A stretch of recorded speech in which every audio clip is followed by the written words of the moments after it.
welcome you all here during our meeting. First and foremost, of course, to Matushka Anna, thank you so much for joining me. It's a great pleasure and privilege to have you. It's always joy.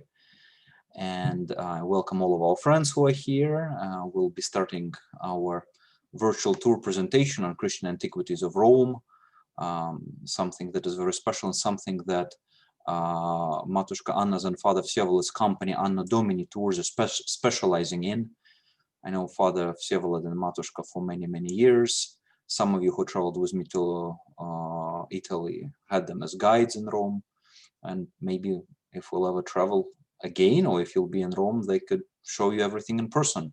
But meanwhile, as we confine to our homes, wherever we are respectively, we still have this wonderful opportunity to hear a presentation, to hear Matushka Anna's story about earliest Christian remnants, about the presence of our co-religionists in the Eternal City. So I turning my microphone to Matushka Anna.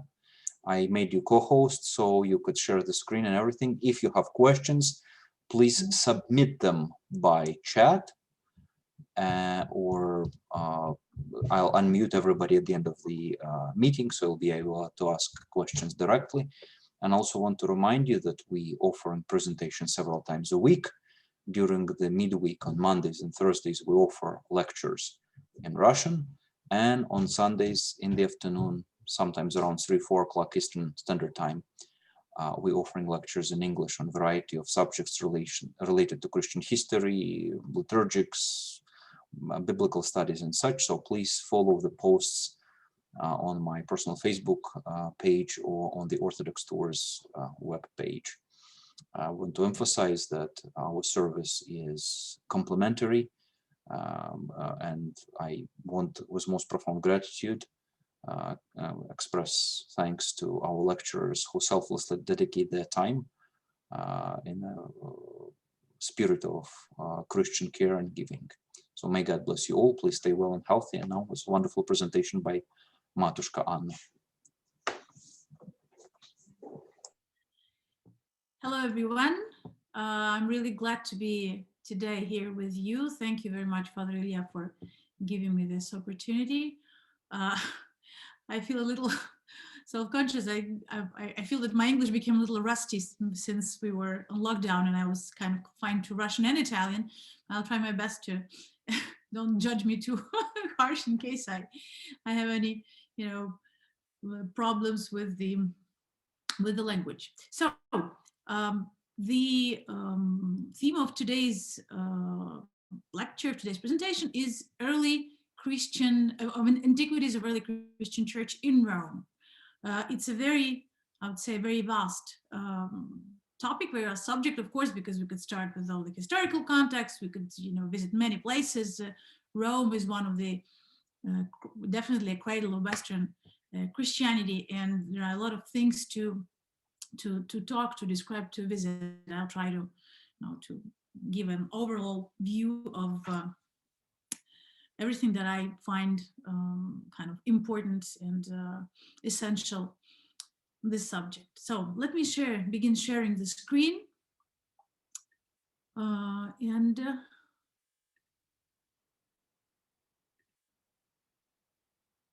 here it is. Okay. Before we begin actual series of images that I put together, I'd like to give a very brief description of the historical context. I'm sure that probably all of you are kind of aware of what is historical context of the beginning of Christianity in Rome. Just a couple of sentences to kind of not to go every time back to it whenever we would come across. So first Christian communities in Rome appear, as we know from the scriptures, from the New Testament, from the Acts of the Apostles, and also from the ecclesiastical history of Eusebius of Caesarea. They appear right away from the very beginning of the actual appearance of Christians themselves, right after the resurrection of Christ, according to the Holy Gospel. At the beginning, as we know from the different documents, Christians were not anyhow seen as a threat or as something to be scared by Romans, because Romans in general, know that they were pagans, they were very tolerant, and probably even more correct, what would be indifferent towards foreign cults. This was one of the strengths of the of Roman Empire. They would leave complete religious freedom, complete religious liberty to the people, to the nation that they would invade, and that would apply obviously to the land where Christianity has started, so to the Palestine.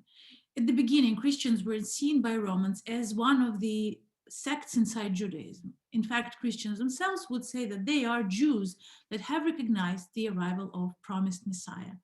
So for the first tens of years, from the resurrection of Christ to the year 64 AD, we know exactly when everything changes. Christians in Rome were, I wouldn't say thriving, because still they were a very kind of particular part of the population. Many of them, most of them were what we would call today outsiders. They were slaves, they were soldiers, they were women, all of these categories of society for whom Christianity was very appealing, where, you know, the equality was somehow proclaimed and promised, the kingdom was promised to them. So they were not thriving, but they were not anyhow bothered or threatened by the official religion or by the government of Rome, by the state. Then something happened that changes it all. The year 64, Rome was devastated by fire. It was this so-called Great Fire of Rome that erased 1/4 of the city of Rome. And Emperor Nero, who was at the throne of Roman Empire, accused Christians of setting the fire. It was his way to find an scapegoat, because Romans believed that he was the one behind this tragedy. He didn't have anything to do with it, but at this point it doesn't really matter, because in the historical memory, he is the culprit. In fact, in English, we still say that Nero was fiddling when Rome was burning. He was the one who kind of rejoiced in this tragedy, but doesn't really matter what actually happened. He accused Christians of setting the fire, and from this moment, the persecution of Christians in Rome and then in the Roman Empire begins. It would go in waves. The first great persecution happened in times of Nero, then there would be another one in the end of the same first century, then another one 250 years later. The last persecution happened in the very end of 3rd century, in the times of Emperor Diocletian. We know that Christians would be arrested, they would be forced to renounce their God, and in the case of refusal, they would be put to death. They would be tortured, they would be humiliated, and then put to death. Those are the Christian martyrs that we all know. Nevertheless, Christian community went on and on existing. It did not disappear, even in the face of those horrible persecutions. And all of it will end in the year 312. We know the beginning and the end of this, 64, 312. The end of a Christian persecution coincides with the times of Emperor Constantine, who is proclaimed as a saint for both Orthodox and Catholic Church. He was the one who proclaimed Christianity to be one of legal religions of Roman Empire. The whole tradition about him seeing a cross and hearing the voice that promises him a victory if he accepts Christ is a base of, in certain sense, not only of the legalization of Christianity, but also of Christian art in a certain way. We'll see that further down. So from the year 313, when Christianity was officially legalized, it was the so-called Milan Edict, the law that Constantine proclaimed. From this moment, Christianity, a Christian church, finally has the right and the possibility to openly, freely, not only confess its faith, but also to build churches. Before that, churches did not exist. So what would happen? How would they actually survive? How the community would pass on its tradition? How would they, what would be happening with the Christian community? How do we know anything about it? In fact, we know very little, precisely because we don't have any churches, the places where Christians would be gathering. What we do have, only the notion of so-called Domus Ecclesia, house churches, that were probably not even churches, but simply rooms or big halls that would be given to Christian communities by the host, who was probably a Christian and had the possibility inside his house, inside his domus or inside his villa, to give a space, to give a room for the community to gather. where they would be mainly participating in three types of activity. Actually, they're only in two. Those would be Eucharistic banquets, so the Eucharist itself, that we probably will get an idea what it used to be once we'll be walking through some of the images. There would be a room for the baptism and, of course, for the catechism. And those were the two main activities of the community. The third one was the one of burial.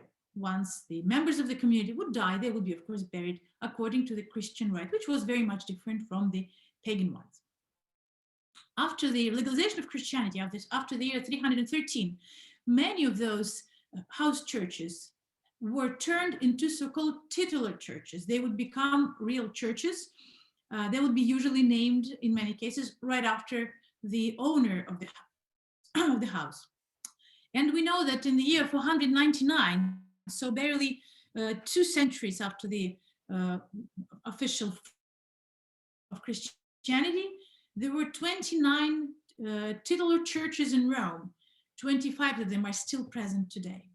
Those of you who visited Rome probably remember the Church of Saint Cecilia, or the Basilica of Saint Mary in Trastevere, or the famous Church of Saint Clement, many others. They're all churches that did exist before Christianity was legalized. They stayed churches, and then even to our day, they are still important basilicas that, of course, many of them carry those amazing early Christian antiquities, the one that we will be talking about. But let's get to our burial sites that we usually call with the word catacombs. I start with my little presentation with the images and videos. So by Roman law, it was forbidden to bury dead inside the boundaries of the city. All of the cemeteries, all of the necropoli, pagan ones, and all of the cemeteries, Christian ones, would be placed along the Roman roads, Roman consular roads, so called, that would connect Rome with the provinces. And along those roads, there would be pagan burial sites, pagan cemeteries that Romans would call necropoli. Necropoli means the city of dead. Mausoleums and burial places would look more or less like this. This is one of them that is quite famous. It's called the Mausoleum of Riberi, the family of Rabiri, you can see their name right there. And here they are. They usually would be decorated by the portraits of the deceased. This is one of the imaginary representation of 18th century made by Pironesi, who represents the appearance of one of those consular roads, the probably most famous ones, Via Appia, the Appian Way that goes from Rome to the very south of Italy, the city of Brindisi. And everything that we see alongside this Appian Way, alongside this road, would be precisely those pagan burial monuments, mostly mausoleums and more modest ones, but still mausoleums, because pagan Romans believed that once you die, as long as your memory lives, as long as somebody remembers and calls your name, you do not really disappear in the depth of the emptiness. As long as somebody calls your name, as long as somebody invokes your name, you're still kind of part of ongoing life. That is why the most expensive mausoleums and burial places would be alongside the road. The first lane were the most expensive ones, because the travelers, well, they would be taking the road in order to get somewhere. They would see those mausoleums, read the name, see the face of the deceased, and he would be remembered again and again and again. This was the pagan idea of death, which is very much different from the Christian one, because while pagan burial sites were called necropoli, the city of death, pagan or Christian ones were called comiterium. Comiterium is a Greek word that means common dormitory. This was a place of a temporary rest. A person who dies actually is not dead. He's simply temporarily resting, waiting for the final resurrection. That is why those Christian burial sites were very, very simple. They were very modest, rarely decorated. What for? They were just for the temporary, just for the time being. Then once the resurrection will come, they would be emptied, because Christians believe in the resurrection in flesh. It's not just the resurrection of your soul, not just the memory like Romans believe, but also it's the resurrection of your body. So the body would have to be placed intact, not cremated, unlike it would be done by Romans. And then all of those Christians buried together, they would be expecting the final and resurrection in the flesh for everyone. Roman law that would forbid to bury dead inside the boundaries of the city goes all the way back to the 5th century BC, before Christ, 451. It would read that hominem mortum in urbe ne sepelito neve uritur. It's forbidden to bury or to cremate or to burn the bodies of anyone in the urbe, in the city of Rome. So all of those cemeteries, in this case, Christians, would be outside of the city of Rome. We're looking at the modern map, and the circle that goes on the edge of the map is the modern, we call it a beltway, but the boundaries, the boundaries, the limit of the ancient city would go more or less here, where we have my mouse, right here. So all of those numbers that we have here, they would indicate exactly the sites of Roman catacombs, Roman Christian cemeteries. There were 60 catacombs in Rome. We usually mention 6 or 7 of them because those are the most famous ones, the biggest ones. Out of those 60, most of them were private ones, the private cemeteries that belonged to a family. Where does the name catacomb comes from? It's actually a whole phrase that we usually reduce just to the words. Those are the images of the catacombs, the way they are today, the way they look today. It would be the phrase in Greek, komiterion, which we know already means the common dormitory, ad catacumbi, at the quarry. Catacumbi probably with most certainty would mean quarry. So the place where they would extract, a cave, quarry, what they would extract, stone, rocks, mostly tufa rock. Now Rome is seated on this volcanic stone, volcanic rock, tufa, which is excellent for the construction. It's very soft and easy to extract, and once it comes to contact with oxygen, with air, it hardens. So it's just perfect. It's easy to extract, and at the same time it could be used for construction, which Romans would usually do before they came up with the making of bricks, which happened around the half of the 1st century AD. So Comiterium at Catacumbi was the name of the first Christian cemetery at the quarry, which was exactly at the Appian Way. Those are the catacombs of Saint Sebastian. They were made out of those emptied and abandoned quarry of tufa rock. Now, catacombs were just that. They were not a place where Christians would gather or worship. It's impossible to, you've just seen some of the images of the videos of how catacombs look. We'll see others, of course. And it's hard to imagine anyone gathering there. It's really narrow, and it's very dark in there. It's a cemetery with thousands of decomposing bodies. How would anyone would even able to gather there and stay there? People would come there just for the burial, for the rite of deposition, the depositio, the way it was called, the final deposition for the burial, and then they would leave. They wouldn't be staying there, no way, because it was gloomy. It was this heavy scent of decomposing bodies, and it wasn't safe to be there at all, at any point, at any rate. The idea that it was a secret hiding place for Christians also was just one of the wrong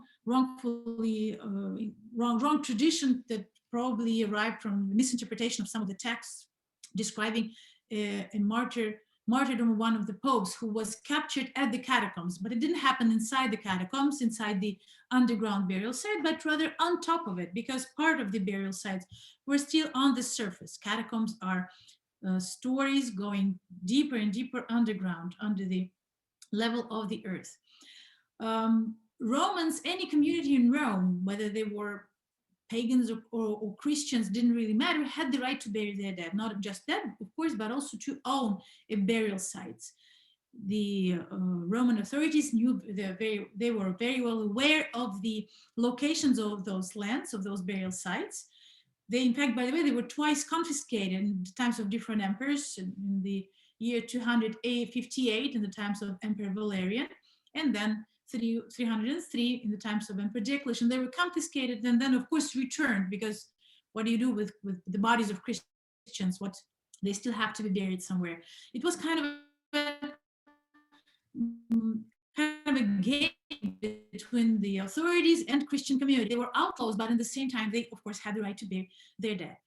So there were seven different districts. Each one of them would be somehow headed by 7 deacons that would be the heads, the responsible persons of those catacombs. The oldest catacombs that we are aware of are of the end of the 2nd century AD.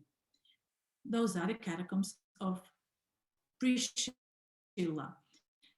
Now, definitely Christians would be dying before. They would be simply buried in the pagan necropoli. They would be, of course, buried according to Christian rite, which would mean they would not be cremated. But for the rest, just like we know in the case of St. Peter and Apostle Paul, St. Paul, they would be buried inside the pagan necropoli, but their tombs, they would be, of course, venerated from the very beginning as the holy sites for the community of Christians. So we are looking at the catacomb of Priscilla. Priscilla was probably, she wasn't a saint, in fact, not Saint Priscilla, but simply Priscilla. She was probably, would have very little knowledge of who she was. She was probably a wealthy Christian from an aristocratic family, even family of senators of Rome, Achille. This was her suburban villa. It's outside of the walls of Rome, of course, and she donated part of it, probably all of it. We don't know how big was her family estate, to the community of Christians, to be used exactly for this purpose, to build, to use it as a Christian cemetery, as a catacomb. So in this soft tufa platform that Romanists seated upon, it was excavated, and the tunnels would be built through this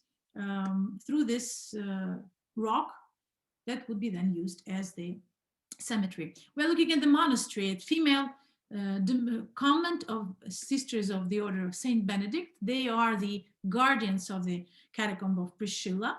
There is also a church dedicated to one of Roman popes, Pope Sylvester. It's been rebuilt many times, and this, of course, a very modern image of it.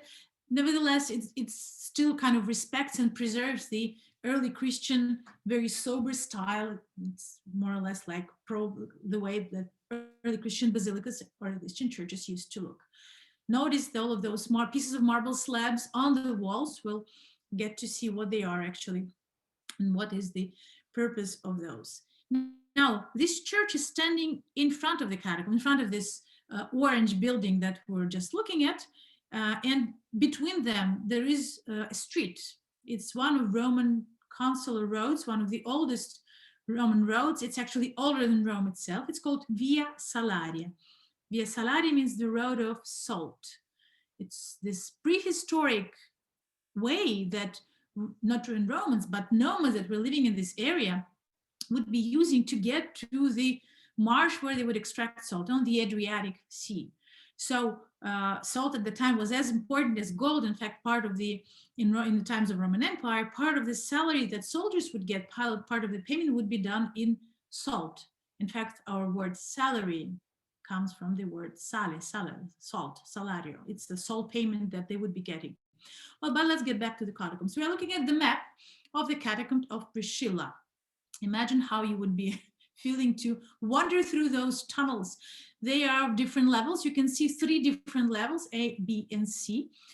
They are mentioned by 3 letters, but they actually depicted one on top of the other, so we don't really see which one is where.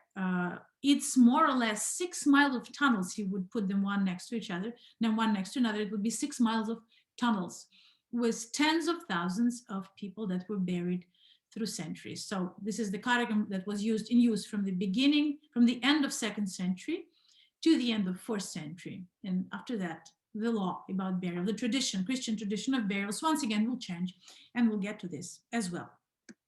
Let's go inside and see what the catacombs of Priscilla look like.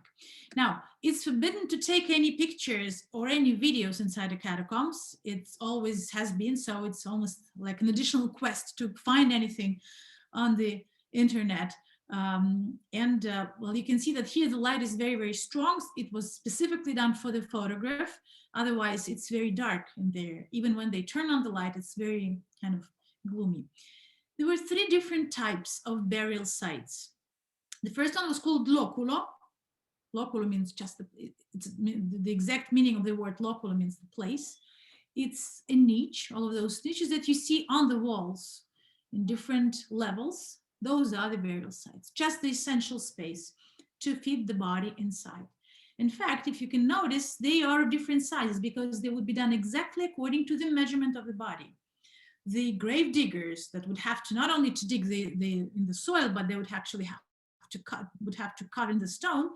They would be taking the precise measurement of the deceased person, and then they would cut the wall. They would cut this niche where then the body would be placed. It would be usually placed without any coffin. It would be simply wrapped in a shroud and then placed inside. After that, it would be either covered with quicklime or not. It would depend on the situation. In case of any, high rising level of death or any kind of epidemics, they would be using quicklime to speed up the decomposition and also for the hygienic reasons. And then it would be walled using these slabs. We can see part of it on there. You see the right loculum on the right, the second level from the top. There's a piece of terracotta slab. That's what usually would be used. Terracotta slabs or marble slabs sometimes would depend on the social level of the deceased person. This was the cheapest, of course, way to bury someone. It somehow represents the very Christian idea of death, I would say. It's the temporarily resting place, like a bunk bed.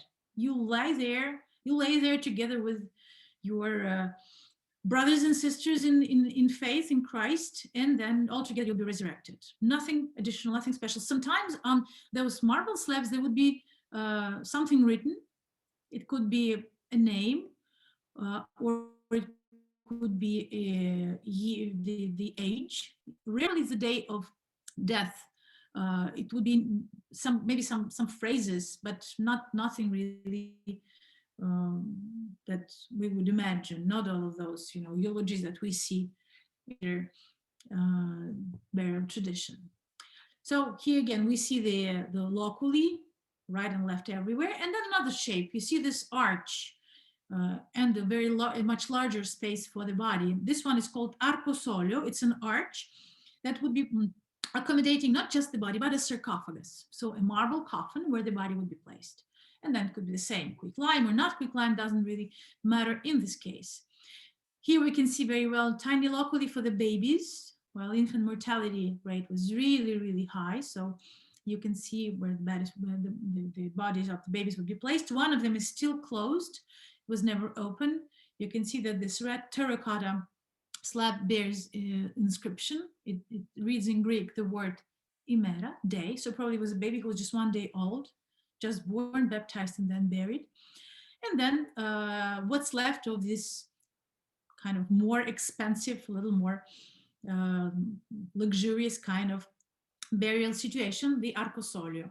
Now the upper part of the arch and the inside of it is covered with white plaster. That would mean that probably something was painted on top.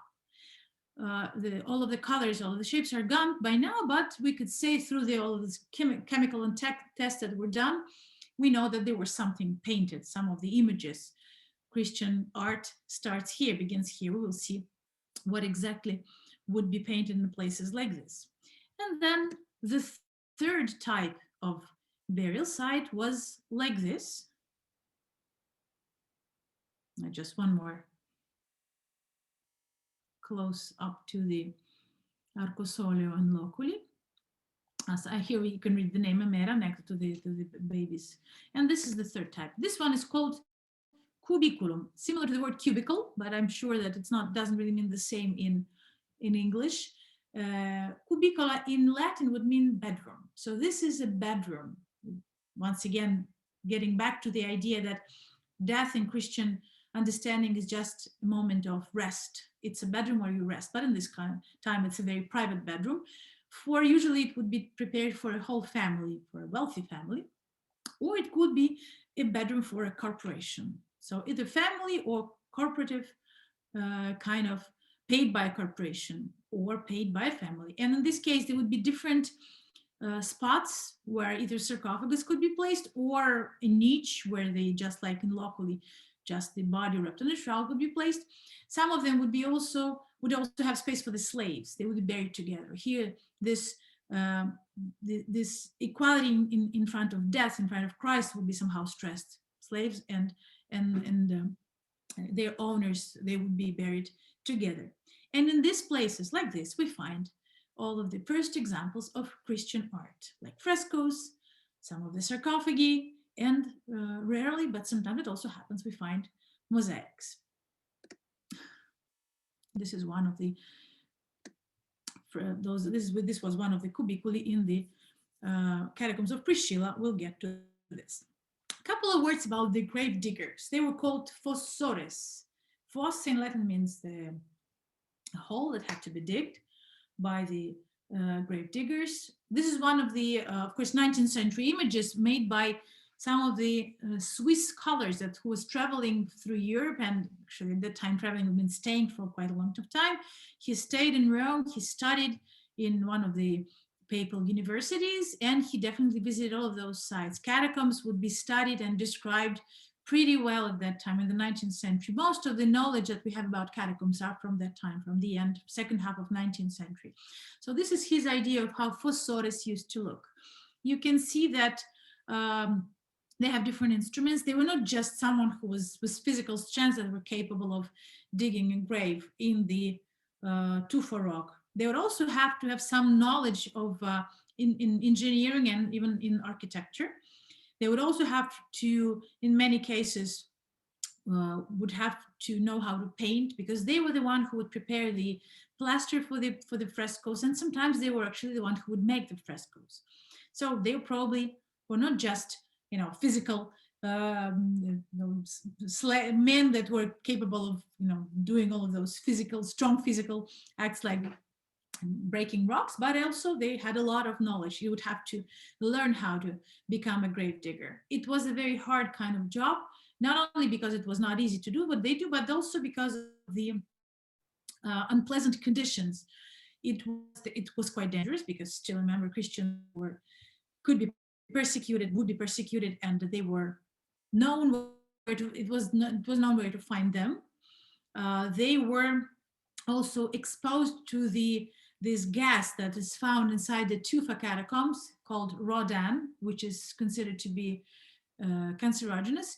And even in nowadays, whenever you go to the catacombs, especially in the one that they have the emission of rodan, like in Priscilla, they would tell you that you're not supposed to stay longer than 30 minutes. Otherwise, then you become lightheaded, and you kind of feel that it's not really healthy to stay there longer. They would be working there, not just for half an hour, but they would actually working much longer terms. Here they are represented with this, the one on the left, he's holding this tiny lantern, the oil lamp that would give him just enough light to illuminate the side where he was digging. Not the big torch, because there's not enough oxygen. He would have to preserve it. So just a tiny oil lamp. We find some of them were found inside the catacombs. And then the instruments, usually they are represented, well, here we have actually a fresco, I think, if I remember correctly. Here it is, yes. This is actually a fresco of the Cubicula, so the corporative Cubicula of fossores, their own burial site where other fossores would be buried as well. So he is represented with different instruments, like pickaxe, like he has a shovel. He also have some engineering instruments like the plumb bob or compass that they would be using to create the right angle, the right shape, the right work had to be done. And this was something that they were really cherished in the Christian community. Some of them were actually members of the clergy. So not only they would prepare the burial site, they would be perform the service of deposition. They would be the one actually burying the deceased person. And then we know that in the year 313, Roman authorities would let them, they, how do you say it in English? They were exempt from taxes, right? Is that the right way to say? They wouldn't be paying taxes for what they were doing because their work was considered to be so hard and dangerous in a certain way. So here it is. This is the Phosphorus, the grave digger. This is one of the marble slabs that was found inside the catacombs of Priscilla. Now, all of the catacombs are, we don't find any bodies in there actually in these days. They were opened more than once through history. In the end of 9th century, one of the Roman popes, Pope Paschal I, decided to open the catacombs. They always knew where those cemeteries were, and to pull out the remains of Christians that were there. Those who could be identified as martyrs would be placed in their churches, where what's left of their bodies would be venerated as relics. And those who could not be identified would be placed in the churches that were dedicated to all Christian martyrs. There are a couple of them like this in Rome.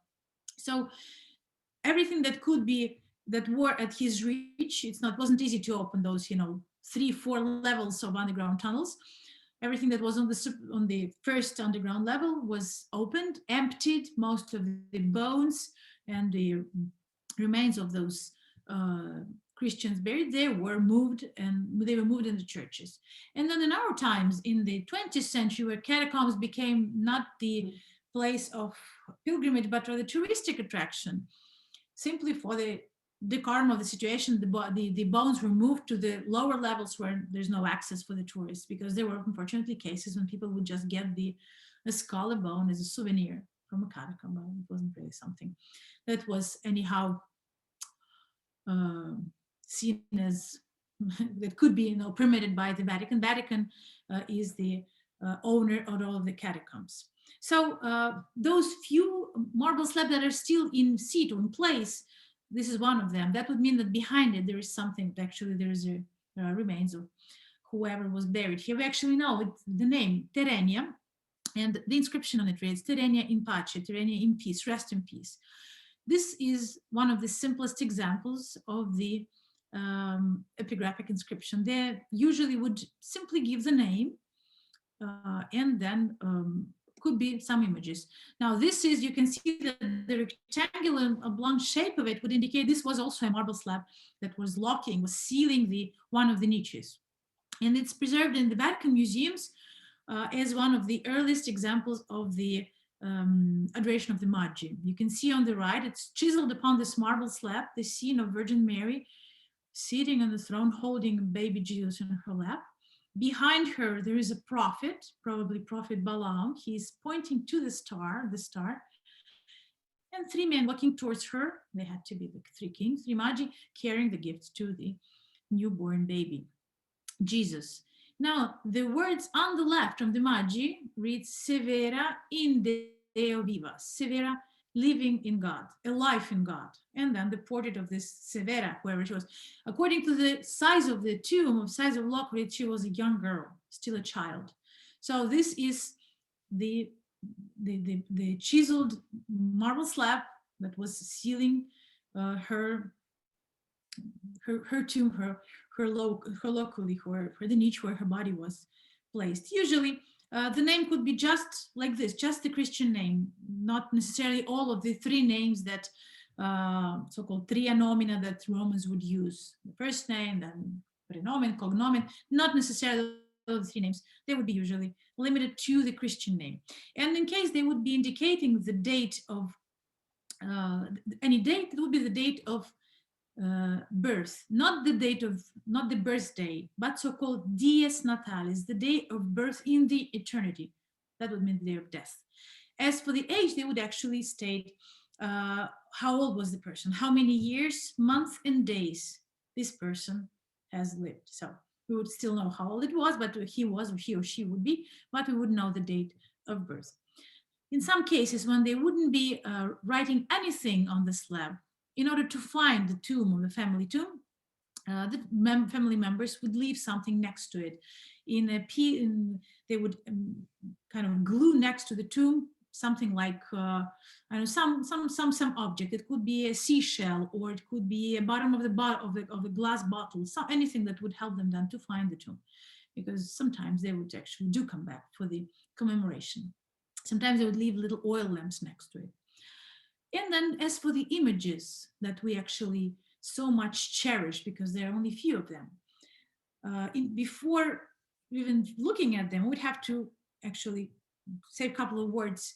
Where do they come from as an idea? Because of course, Christianity as a theological construction comes from Judaism, whereas there is a very strong prohibition to make any images. So it's forbidden to depict anything from the Holy Scriptures. Is, if I remember correctly, there's only one exception, which would be the synagogue in Duros Europa in Syria. And it's the only case so far that was found where we actually do have Mosaic images representing Old Testament inside the synagogue. For the rest, the images were off limits. So Christianity, early Christian tradition would have somehow come up with its own iconographic ideas that, of course, would be created using the existing language that would be very comprehensible for those who became Christians. They would be using the language of pagan world around them. Unfortunately, I couldn't find any better image of this wonderful peacock that wouldn't, fall off in pixels. It's very small inside the catacomb, and then once again, it's impossible to make photographs, but we'll see it another time in its context, and then probably it will be better quality. Peacock would be one of those symbols, one of those images that did exist in the pagan world, in pagan, I would say, iconographic program. It had its own meaning, and then it was reinterpreted in the Christian iconography. Peacock for Romans was the symbol, allegory of immortality, uncorruption, because they would believe that the flesh of peacocks, being white, wouldn't get corrupted, does not decompose. So in Christianity, it becomes a symbol of resurrection. Another bird that was also quite often found inside catacombs would be this one. This is not a peacock, this is phoenix, the bird that dies in fire and resurrects. Of course, phoenix is the symbol of resurrection. Now, it would be quite often found inside catacombs, then it was kind of forgotten. And then after 9th century, when catacombs were open, it would appear right once again inside Christian churches. We see exact moment when in mosaics starting from 9th century, exactly when the catacombs were open, those phoenixes return. And then there would be this very well known to us, recognizable. This is the fresco from, once again, Catacombs of Priscilla, of the Good Shepherd, Christian text about the Good Shepherd who lays down his life for his sheep, was very easily and recognized in this fresco, would be represented also quite often. But what we probably do not know, that actually it did exist before Christianity. It did exist. This is an ancient Roman sculpture, BC, representing one of Roman gods, Hermes, carrying a lamb in this case. And it's of course not called Good Shepherd, it's called Kriophoro, carrying a sheep. It was also in certain ways symbol of divine benevolence, but it did exist in different shapes. It could be another god carrying another animal. It could be Jupiter or Zeus carrying a wheel, or it could be even someone carrying a bird. It, of course, it would symbolize once again the goodwill of God towards men, but it suits perfectly the description of Good Shepherd. That is why if we find say marble sarcophagus with just this and nothing else, and we can date it to the, 2nd, 3rd century AD, there's no way for us to tell whether it's Christian or pagan sarcophagus, because this one is just not enough. But of course, inside catacombs, all of the sarcophagi would be Christian. Jonah, who's being vomited out by the whale. Well, this whale looks very much like a sea snake. In this case, it's a biblical symbol, biblical story that is not only by Roman Christians, but by all of the Christian theology, is the kind of prophecy and prefiguration of Christ's resurrection. After spending 3 days in the belly of the whale, he was back to life. And it's also quite often we could find it. Or Noah in his ark that was saved from the waters of the flood. As for the typical Christian symbols like a cross, this is a tricky thing because cross itself was rarely used in early Christian tradition. Crucifixion, so crucified Christ, would not be seen till the very end of 5th century. You will see the very first crucifixion that exists in Rome, but the cross itself did exist. But it would be somehow schematic. It wouldn't be the real cross, the real instrument of this horrible, painful, and humiliating death, but rather something like this. It's an anchor, it's not really a cross.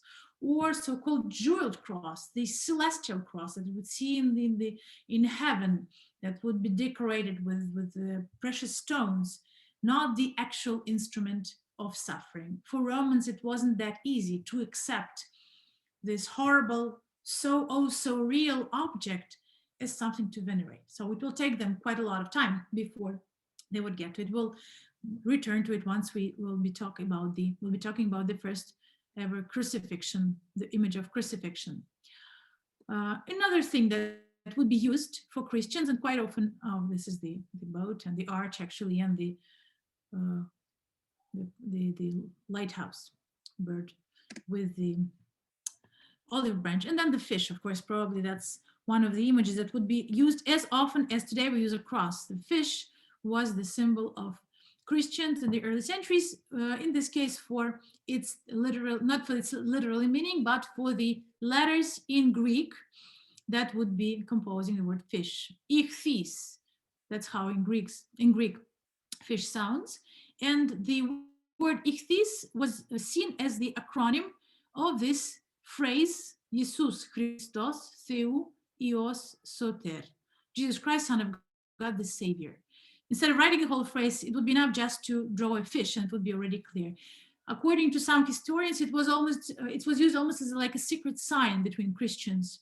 How do you know if a person that is looking at you is actually Christian? You draw a half fish, which is, if it's that schematic, it's very easy. You just draw a half arch. And if the person understands what you mean, he would complete the drawing with the second part. You would have a fish in front of you and you would know that you're looking at a fellow Christian. If the person is not Christian, he wouldn't know what to do with this arch that you just drawn, so you would just drop it.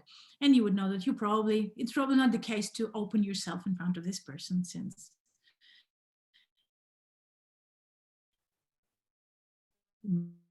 remember, it was quite risky. So here, which is quite real as a fish. And then we have this symbol. It's called Christogram, or chrismon in Greek and in Latin. It was also seen as the first representation of a cross, but actually those are the first two letters, he and rho, of the Greek word Christos, Christ. And according to legend about Emperor Constantine, who proclaimed Christianity as legal religion, this was the symbol that he ordered to depict on his flags and shields of his soldiers when he was accepting Christ's help. He promised to free Christians in exchange of victory during the last battle with his rival, Emperor Maxentius. So that was the image that he used as the sign of protection. And we find it quite often inside the catacombs. Sometimes it could be surrounded by those two letters and the last letter of the Greek alphabet that is used in the Gospel by Christ himself. When one of the description of himself that he gives, he says, I am the beginning and the end, I'm the Alpha and Omega. And here it is, we find it together with those letters, he and rho, Christ, beginning and the end.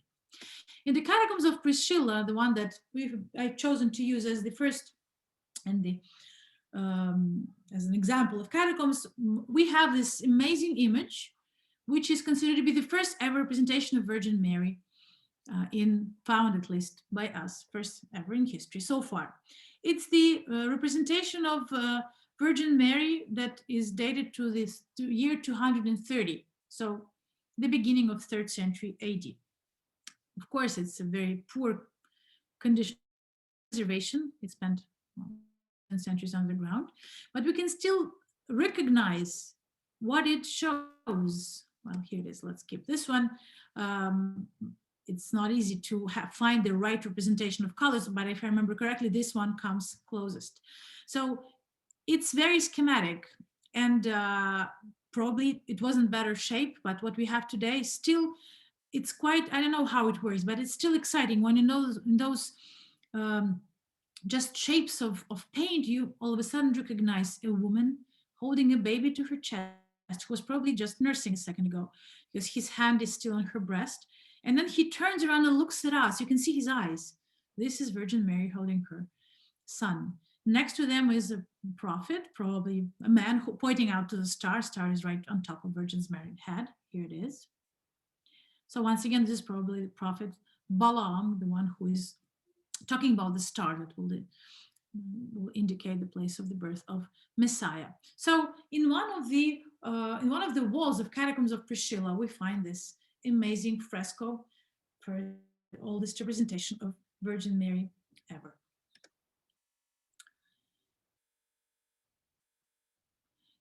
In one of the Cubicula, there is another fresco that is in a poorer shape, unfortunately, but still with a little of effort, we can kind of guess what it is. The whole Cubicola is called the Cubicle of Annunciation. So probably that's what it represents. Once again, just the colored spots, just the shapes, but we still see that on the left, there's a woman sitting on a throne, and in front of her, there is a man talking to her. So it was interpreted as the scene of the Annunciation, Virgin Mary and Archangel Gabriel talking to her.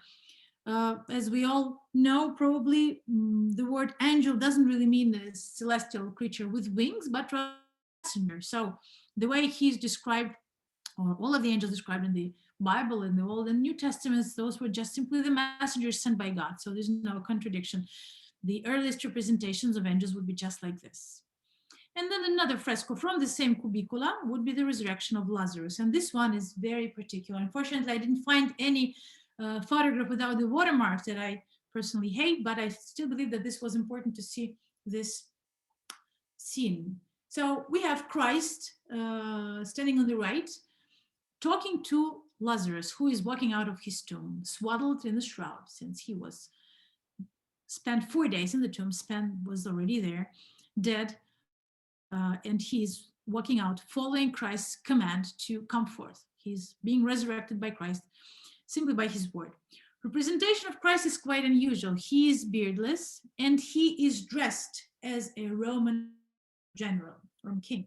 That's exactly what it means. His image with short hair and no beard and this Roman toga, the dress of a senator, mean that he's the man in power. He's the one giving orders. And in this case, his order is represented through the gesture, not the words. We cannot hear him saying, Lazarus, come forth, but rather we see the gesture of his hand, of his arm. This is exactly one of Roman gesture of invocatio, of the order given by someone in power, general.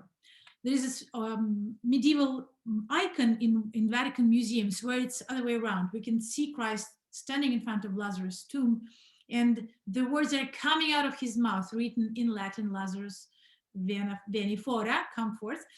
And in this case, there would be no need. His gesture is his words.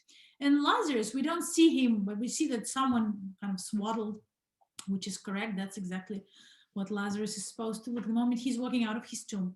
What is interesting to note is that this is a tiny fresco on the wall, barely visible and recognizable. It's perfect from the artistic point of view. The perspective is represented perfectly. It was used by those early Christian artists because this is the art of ancient world in certain sense. The content is Christian, but the quality, the technique, the methods, the art itself is actually ancient. Those great ancient artists, they would be painting frescoes in the palaces of Roman emperors or making amazing mosaics. This is the same kind of art.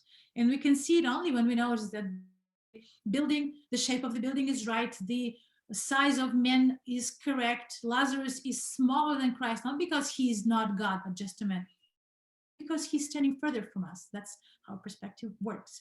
Well, it would be then gone for centuries, to be picked up again in the times of Renaissance. We are back to this little cubicola that we've seen before. It has this wrong name. It's called the Greek chapel. It's not a chapel, nor Greek. There was some Greek inscription found inside. That's why it was named this way. Probably was one of the burial sites of family or someone. First thing that we notice here on the bottom part of the both walls, on the sides and actually in front of as well, the fake marble panels. This is painted marble, not the real marble. It's marble. It's the plaster painted as marble slabs. Very typical for one of the third Pompeian style of paint. Once again, ancient painting technique that would be seen in different Roman palaces, where you cannot use marble. You can actually paint it, fake it, and it would be still as pretty as the real marble would be. And then we have some scenes, Christian scenes that actually became Christian ones. This is the biblical scene of Susan and the elders who are accusing her of being a sinner. In this case, it's an allegory of the church itself, who was accused, Christian church accused of being a criminal. A bunch of criminals, Christians, were seen this way. And here, Susan here she's representing this blameless victim that is somehow persecuted, wrongfully persecuted. She's standing in the pose of orante, a praying person. And it also became one of the symbols of early Christian art. Barely, but still we do recognize the procession of Magi, duration of Magi, Mary sitting on the right, and then those three men colored. For some reasons, one of them became green, another one stayed red, and the third one kind of pale. Though it's, again, we don't see their faces, they're kind of erased. Still see very, plastical movement. They are walking, they are not stiff. Funny enough, they're all wearing pants. That would mean that they are foreigners. Romans would not be wearing pants, but only barbarians or foreigners in this case. Barbarians in this case became the synonym of foreigners. They are wearing pants and also those Persian kind of hats. They are carrying their gifts to baby Jesus. And then another fresco, which is actually probably the most famous one of this Greek chapel. It's the fresco of so-called fractio panis, breaking of the bread. It's the representation of Eucharist, or this could be a multiplication of bread made by Christ, or this is the Last Supper. We don't really know. We can recognize some women sitting at the table, but at that point, the canon of representing the Last Supper did not really exist, so that could be easily part of the representation. It doesn't really matter what exactly the artist was trying to represent. This is the image of Eucharist. Probably that's how early Christian Eucharistic gathering would be happening. People would be sitting together at the table, and then they would break bread, and then they would divide a cup of wine in memory of Christ, just like it was written in the gospel. The family members of those who were buried in the catacombs, they would come back to the catacomb itself. There was a special area, exactly where the Greek chapel is, where the main entrance to the catacombs used to be. Now we enter from the other side through the monastery, through this female convent. But before, there was an entrance from the other side of the Priscilla's property, and it would lead directly to this underground place, which was probably a wine cellar. By the way, in the catacombs, the temperature and the humidity is permanent through the whole year, 59 degrees Fahrenheit, or 15 degrees Celsius. Throughout the whole year, it's the same temperature. So probably that's exactly what it was. Before she donated those lands to the Christian community, it was simply probably the wine cellar. And then it was transformed into this hall for the banquets, for what Romans would call refrigerium, or refreshment that they would have in order to commemorate their loved ones that were buried there. So they wouldn't be actually going to the tomb, because once again, getting to the burial site through those intricate passages and tunnels, and maybe lose your way there, never come back, or simply get suffocated by the horrible smell and radon. This wasn't an option. You would be simply gathering in those rooms that would be leading to this open hall for the refrigerium, for the refreshment. So here it is. This probably also representation of this refrigerium, which again, I guess, was directly connected to the first Eucharistic celebration that was happening in the early church. Early church at the time did not have any unique canon of service, of celebration, of hymns, of texts. It didn't even have, the gospel text would be still kind of collected and gathered and then selected. It was all happening before the ecumenical councils. The whole tradition would be still being born around that time. So probably this was exactly the Eucharistic celebration happening there. One of the most amazing rooms of all, throughout all Roman catacombs, is right there in Priscilla's catacomb. It's called Cubicula of Velata. Velata means the veiled woman. Here it is. She's standing in front of us. This is a burial site of this unknown to us woman. We would love to believe this is Priscilla, but not sure that's her. Would be probably not right to say. It was, by the way, found quite recently, something like 50 years ago. Probably this is the reason of this finest preservation state.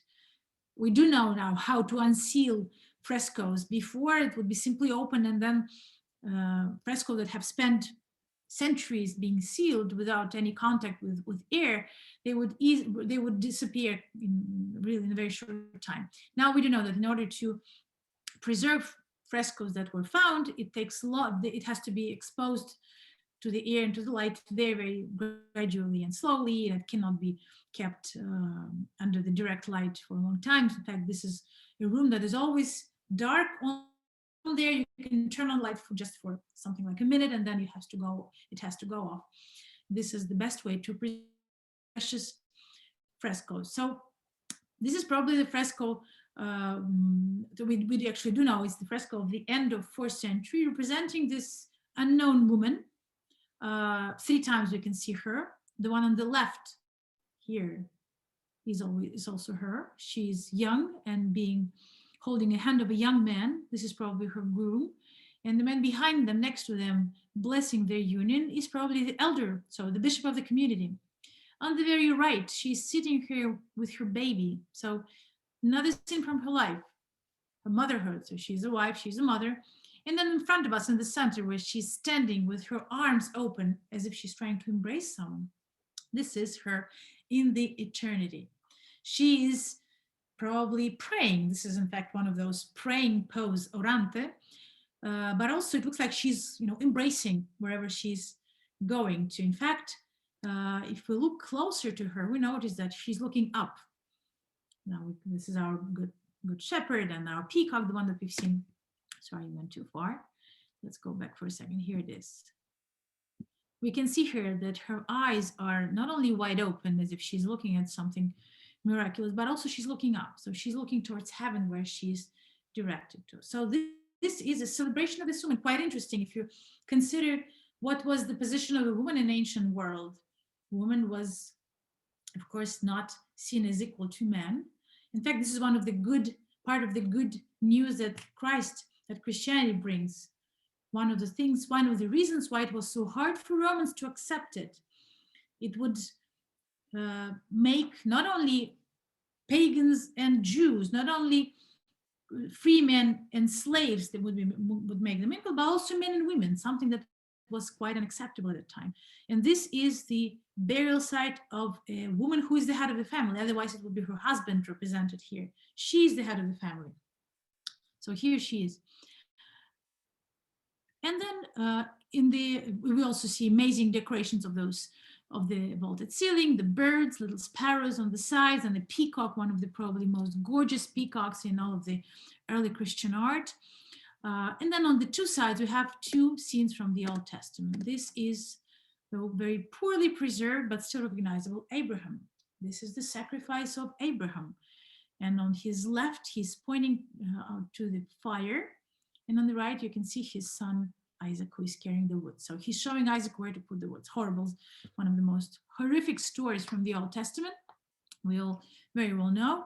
As I was once taught by my very close friend and theologian and the writer, Professor Olga Mearson,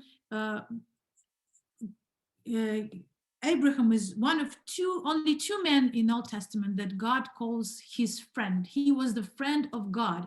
So as a friend, he receives this revelation from God, how it feels to give as sacrifice your own son. Amazing, I would say, point of view that actually explains to us otherwise horrific story of useless cruelty. Our good shepherd, the one that we've seen, and then 3 youth, the Maccabees, that are being saved in the fire because of their faith in God. So this was the Catacombs of Priscilla, and it was one of the biggest catacombs of Rome, 6 miles of underground tunnels, tens of thousands of Christians buried there from the end of 2nd century to the end of 4th. And then there were plenty, as I was saying before, those, the private catacombs that were simply private cemeteries, private burial sites of a family that would hold from maybe 30 to 50, 60 members of the family that would be buried all together in different times, but still together. And in some cases, those families would have different family members that were Christians and others that were not, that would not be Christians. You can easily imagine that some of the families are already Christian, others still have not accepted the new religion, so they would be still buried together because this is the family property and they would have somehow share it. And we're looking at one of them exactly. This is so-called Hypogeum of Aureli. Aureli is the name of the family. Hypogeum, underground site, it's not necessarily burial, but in this case it was an underground burial site of Aureli family. It was a private cemetery not far away from the first Christian church in Rome, the Lateran Cathedral. It's the Church of Christ the Savior at the Lateran, so-called. That's the name of it. And it was, the cemetery itself was built in 230, so beginning of 3rd century AD. Strangely enough, it is inside the walls, but not because it was an exception from the rules, but rather because the walls were built later. The walls of Rome were built in the end of 3rd century, and the cemetery some 70 years before. So the wall actually was moved, the boundary of the city were enlarged. That is why the cemetery happened to be inside. Otherwise, there would be no exception, not for anyone. It was found in 1919 when the owners of this condo, they're different, it's an apartment building, started to build a garage for their cars. And they, guess what? They found out that their house is standing, this like multi-story building is standing on this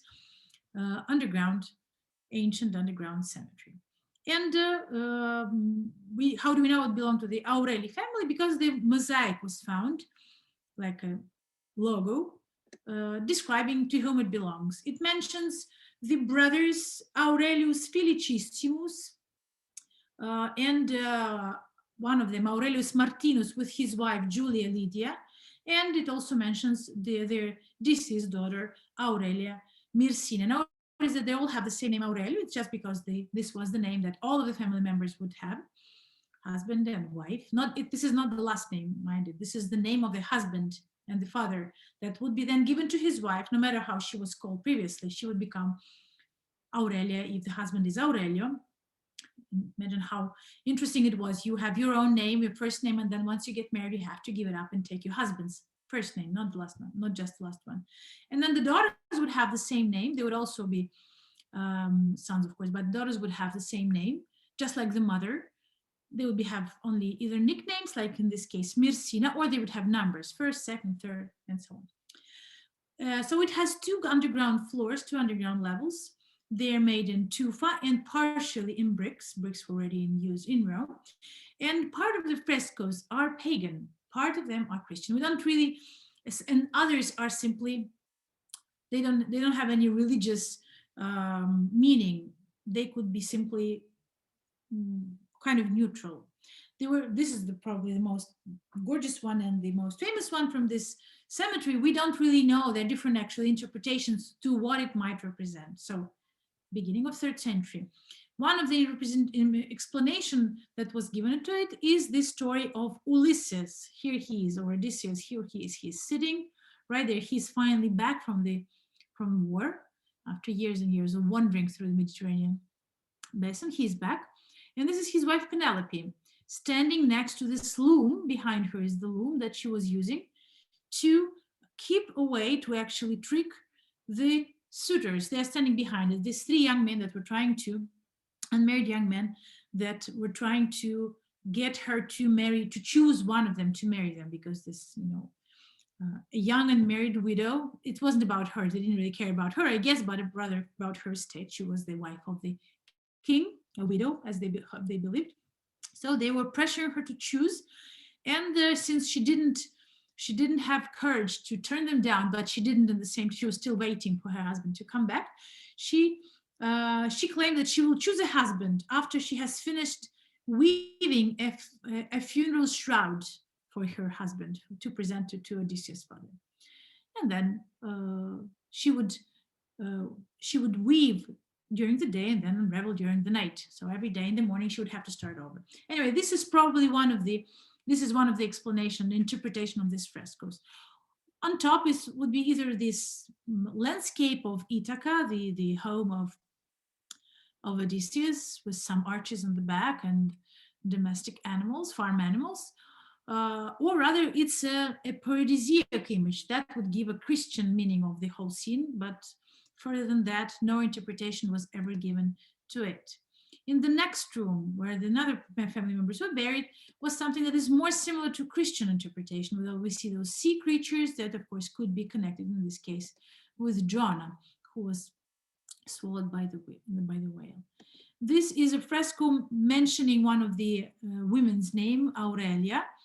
Once again, Aurelia, who is attending the moment of burial of someone. Those two deceased people lying on the deathbed could have been also one of the scene. We have peacocks, but again, peacocks could be both Christian and non. And then this scene that could be also, once again, would have dual interpretation. It could be the image of Christian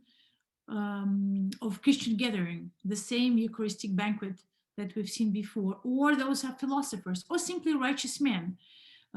We wouldn't know. And once again, it perfectly suits the whole idea of this transitional place between pagan tradition of the family and Christian ones. It suits both of the family members, one of the faces that actually you can see in close the technique.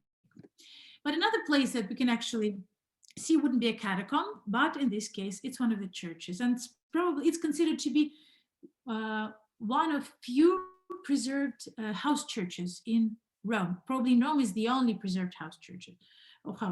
It's called the Church of St. John and Paul. Now, this is the model of Rome, and we can see where the church is following the arrow. On the right is Colosseum, Flavian Amphitheater, and in the corner of this huge temple, which is actually bigger than Colosseum, so-called Claudium, the temple of divine Claudius, one of Roman emperors, in front of the aqueducts that brings water to the imperial palace, to the Palatine Hill, and exactly on the corner of this Claudium, there is a church of those dedicated to these two saints, St. John and St. Paul. Here it is. Now, inside, unfortunately, it wouldn't be even going because it is completely remanaged in the Baroque style, so it's kind of pity to even walk inside. Who were those saints to whom the church was dedicated? They were two martyrs, they were soldiers that were martyred after the legalization of Christianity in the year 362, in the times of Emperor Julian the Apostate. There was this short period, only of 2 years, 361, 63, when there was this emperor who kind of relapsed back to paganism, and he wanted to make a statement. He started once again persecution of Christians. So those two soldiers stood up to him and they were beheaded. They were killed and martyred. And right after Julian, in the year 398, in the house of Senator Pomacius, this church to honor those two Christian martyrs was built. And then the big church on top of it. But what we would be looking at would be a small place that probably was rented by the Christian community of Rome to use as their church. I like very much the idea to compare it to what was happening for the community of Russian immigrants that fled from communist Russia, communist Soviet Union after the revolution of 1917. They found themselves in all of those different European countries where there would not be any Orthodox churches. So they couldn't afford to build a church, to buy a piece of land to build the church. They would rent places that then could be transformed into churches, like old garages. and then they would buy them out, and then they would, you could still see it's an ex-garage, but then it became a church. More or less something like this was happening here. They rented a part of the house and they transformed it into a little church. And then a big church was built on top, the one that we've seen. Now we are walking inside this area, this underground Roman house. It's made of brick, covered with plaster, and with the exceptionally frescoes of exceptional quality and the state of preservation. Now, this is the part of the house. This is not a part of the church. So the fresco that belonged to someone. In fact, this is one of those cases of very dense stratification where it is hard to determine where exactly the apartment building ends and the larger luxurious house that was built on top of it begins, because they are kind of mixed into another. They don't really see how we can't actually figure out which is where, but this was probably part of the Domus, luxurious house, because judging by the frescoes. Now on this white plaster, we see amazing peacocks and then decoration pattern of leaves and flowers.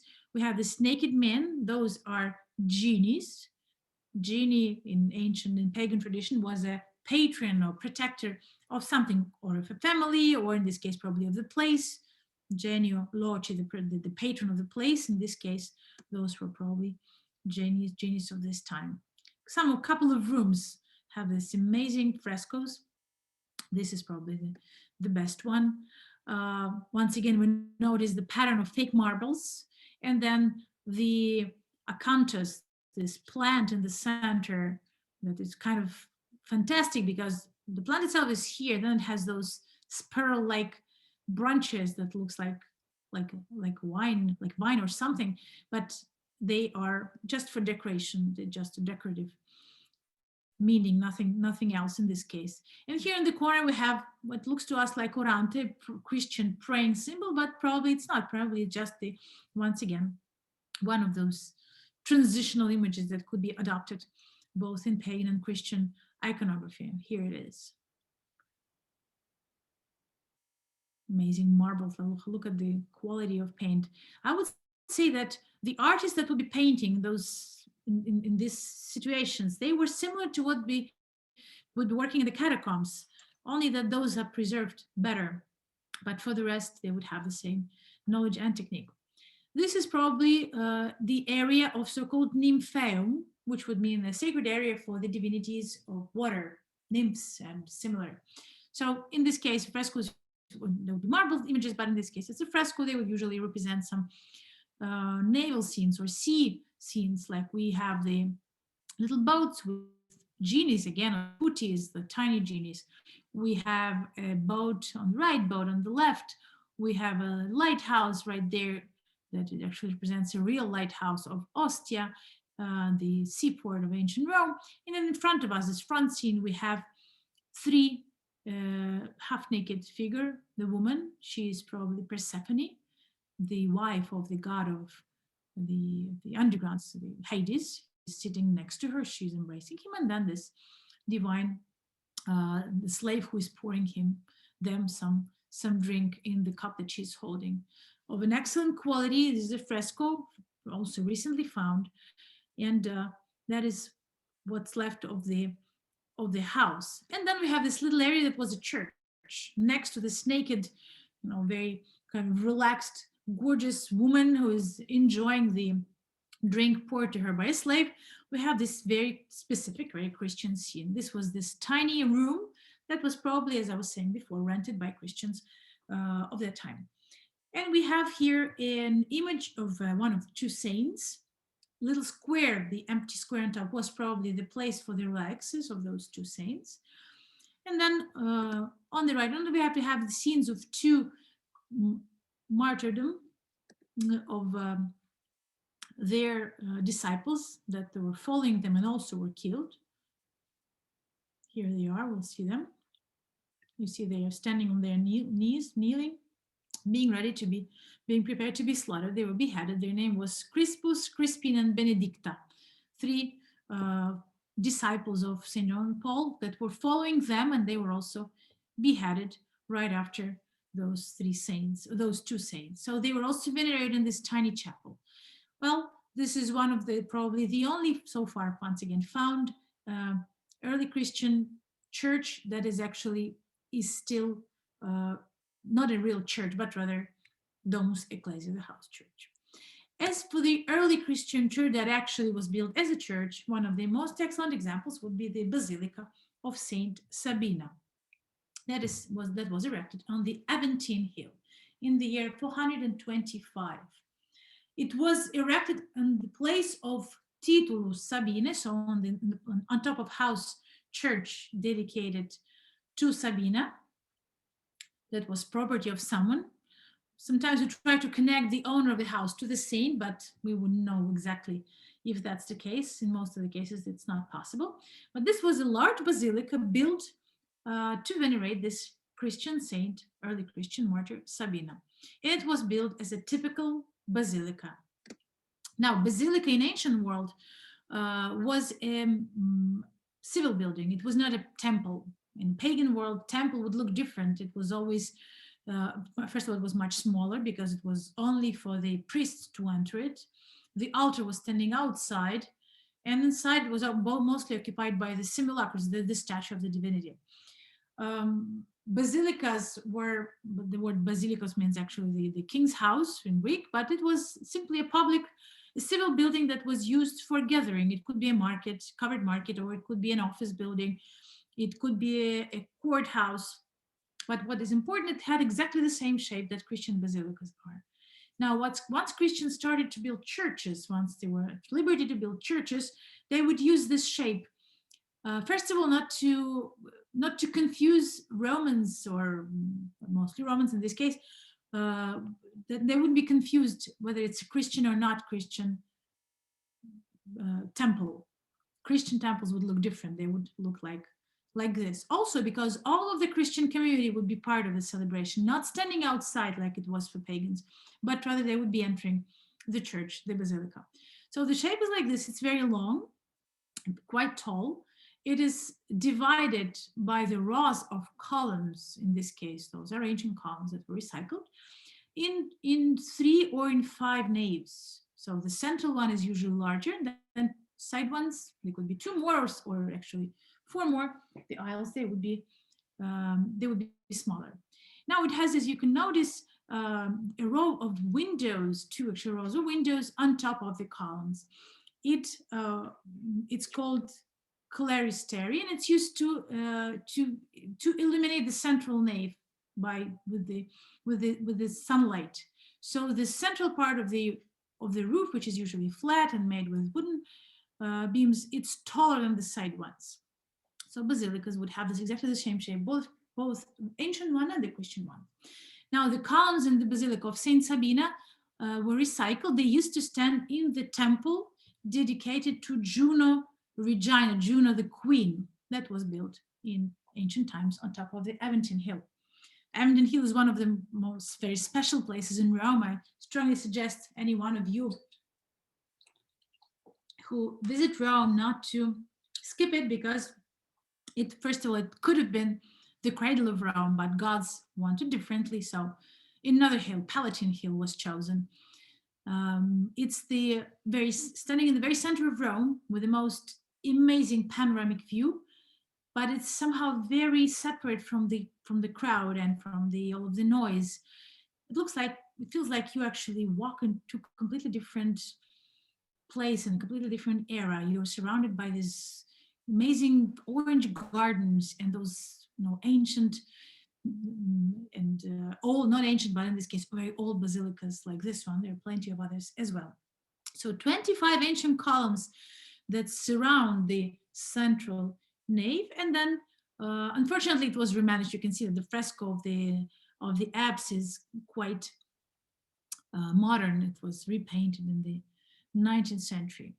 Here we have another column that actually shows us that the original floor of the church is taller than it used to be. In fact, the church itself, built in the 5th century, is standing on top of a pagan Mitreum, so the temple dedicated to this Persian divinity Mitra. In Rome, more you study it, more you walk through it, you find out that there's something that never changes. Where there was water, there always will be water.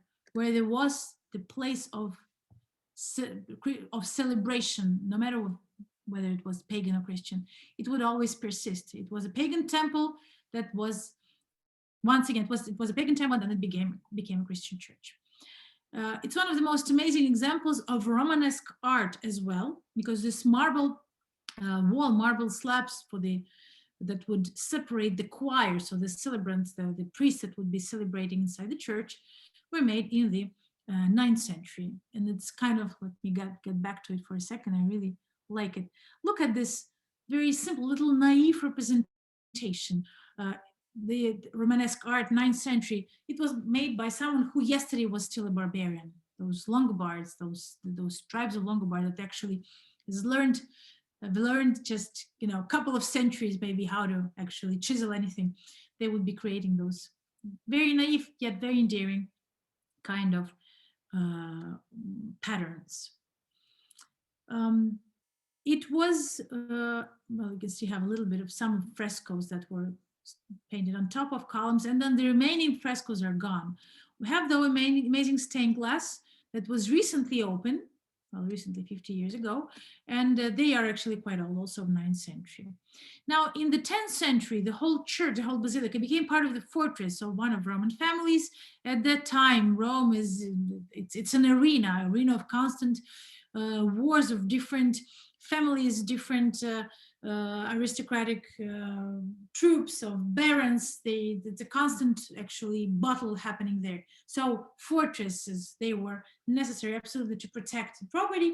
So the basilica becomes part of the fortress that would belong to different families, first to Crescenzi, then to Savelli, those important Roman families of Middle Ages, and then finally to Cenci.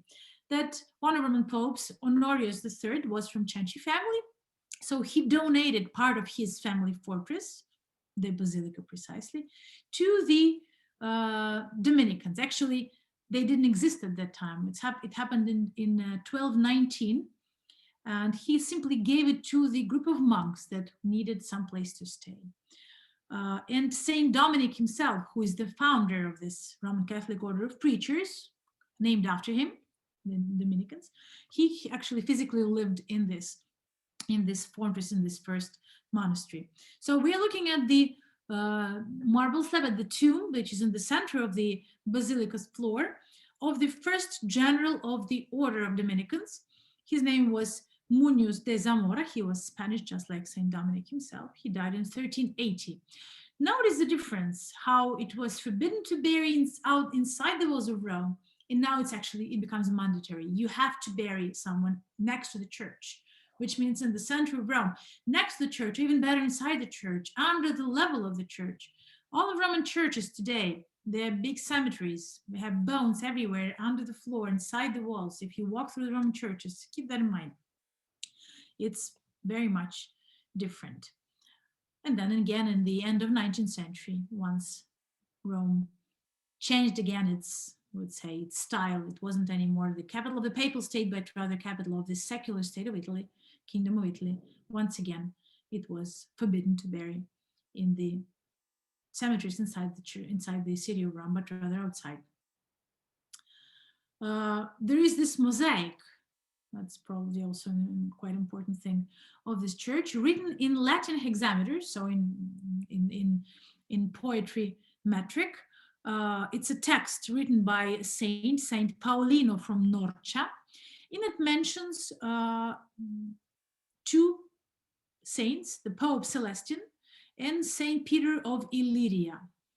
It's a text about those two important heads of the church. And it's a multi-chord mosaic, very beautiful. The female figures on the right and on the left, they are allegoric representation of two churches. The Church of Jerusalem on the left, she's holding the Old Testament, the book of the Old Testament, and the Church of Rome on the right, she's holding the New Testament. And this amazing stained glass that we finally can admire after it was, before that, the windows were simply walled. Interesting artifact of this church is black stone, black rock, polished piece of black stone. According to this tradition, Saint, now, like, from the historical point of view, it's probably uh, one of the weights that could be used to measure the mass of something, for the scale. But according to the tradition of Saint Dominic, it was a rock that devil threw at him when he was praying, but he missed Saint Dominic and it fell on the ground and kind of chipped. You can see in one of the sides it's chipped, but it's huge, heavy piece of black stone, quite impressive. And another amazing thing about this church, here, exactly in this church, we can find the first ever representation of crucified Christ. It's on the wall, actually, I'm sorry, on the chiseled wooden door of the end of 5th century. So the church was built in 425. The door is a little younger, well, a couple of decades maybe. Here it is. This is the representation of crucifixion, first ever found here in Rome. What was the deal? Why Christians themselves would not representing the crucified God who through his death on the cross has saved all of us?